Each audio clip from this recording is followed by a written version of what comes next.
Herhalde bir güneş enerjisiyle elektrik üreten bir makine. Evet.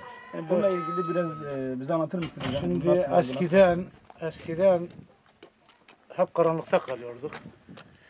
Lamba biliyorsunuz, lamba kazyakla yani yanında bir lamba vardı. O yakın sonra bu tüplü lüksler çıktı. Bazen karanlıkta kalıyorduk. Hep geceleyin yani perişan bir haldeydik.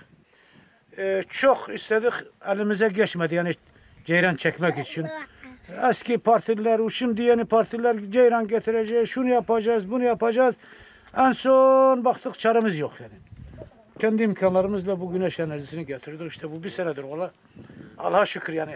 maliyeti ne oldu size? Bu maliyeti 9 milyar civarı oldu yani. Kendi imkanlarımızla yaptık bunu. Peki yani bir gün diyelim güneş gördükten sonra ne kadar süre sizi idare ediyor? Vallahi güneş olmayınca kış zamanında bitiyor yani karanlıkta kalıyor. Yok diyelim bir gün sabah akşama kadar güneş aldı. Evet. Ne kadar sürer? 2 gün, 3 gün fazla ampular yakmazsan 3 güne kadar idare eder.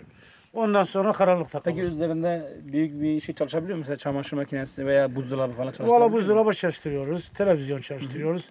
Çamaşır makine yok hayır. Yani çünkü maliyeti büyük yapsan onları çalıştırabilirsin. He, anladım. Evet, çamaşır da çalıştırırsın, pervane de, klima da olur yani. Yani Allah'a şükür inşallah iyi şeyler olur yani. Allah Faruk Çelik'ten razı olsun, hükmetten. Ceyranımız bakilerden olur. Anladım. Tuba gel.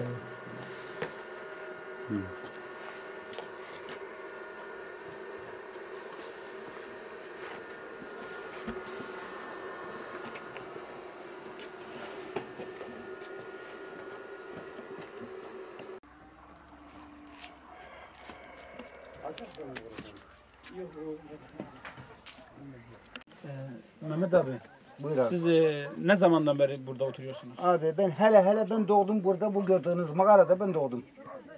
Kışın mağarada geçiyorum. Yazın çadır kuruyorum.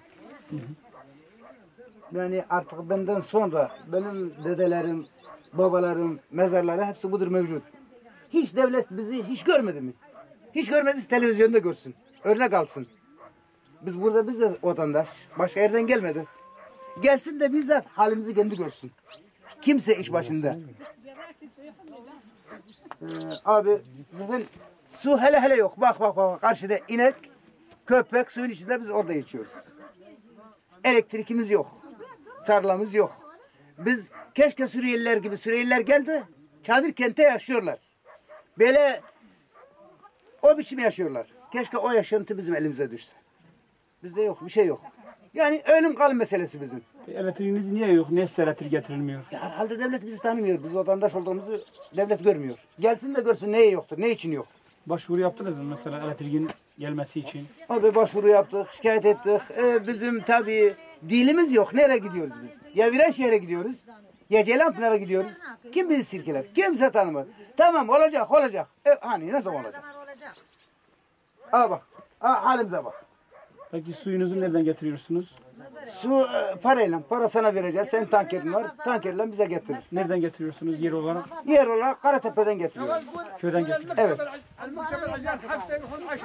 Bizim çocuklar okula bir gün gidiyor. 10 gün, 15 gün gitmiyor. Bu neymiş? Sınıfta kalmış. Neyle geçsin? Nasıl geçsin? Niye okula gidemiyorlar? Servis yok. Soran yok. Defter yok. Kalem yok. Burada çamur olunca kimse çıkmaz kimseye. Ancak herkes aman bana bir su kaynat için. Sıcak su içimi ısıtayım. Yani gerçekten bizim devlet varsa gelsin görsün. Saklı değiliz biz. Artık abi yani hiç her şeyden biz mahrum. Kim ise gelsin desin bunları size yaptık, bunları size verdik, bunları size yaptık. Mevcutsuz görüntüleyin alın. Peki daha önce parti yetkilileri diyelim ki seçim dönemleri gelip size bir vaat verip sonra yerine getirmedik oldu Abi, mu? Yine geldiler mi? Oldu abi, politika icabıdır. Evet, oyunu alır, ondan sonra hiç bizi tanımaz bile. Allah razı olsun bile demez. Buradan yetkililerden talepleriniz? Abi şimdi biz baskı altında, biz çiftliğin arasında oturuyoruz. Evet, arazi bizim, atalarımızınkidir. Fakat şimdi devlet etkisinde.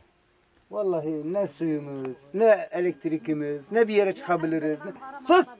Bekçi geldi. Sus! Güvenlik geldi. O zaman esas suça geçeriz.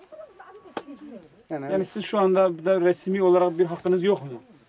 Yani bu köy olarak hangi köy ne olarak geçiyor burası? Şimdi yine de ben tekrar ediyorum. Seçim politikasıdır. Bize vaat ediyorlar. Devlet bize tarla verecekmiş. Bizi buradan çıkaracakmış. Bekle. Bekle. Tren gelsin. Acaba ne zaman gelir? Ne zaman gelir? Görmedi. Peki siz burada Şimdi geçiminizin senin gibi biri gelmiş olsa bir derdimizi sorsa o bize yeterli. Bize hiçbir şey yapmasın. Kimse görmedi. İlk sen geliyorsun. Kim gönderdi? Nasıl geldin? Yerimiz mevcut. Gelsin. Kim iş başında gelsin görsün. O zaman o karar versin. Ya bizi devlet unutmuş. Peki yeni bir yer verileceği söyleniyor. Kura çekilmiş. Sizin isminiz çıktı mı? Veya nedir? Bunu nasıl görüyorsunuz? Vallahi dediler yer belirlenmiş. Kura çekilmiş. Ama biz kimse görmedik. Sadece duyuyoruz. Size birebir bir şey söyleyin. Yok sen geldin, öbür geldi böyle diyorlar. Söyle. Ha, susuz, yolsuz her şey bilir.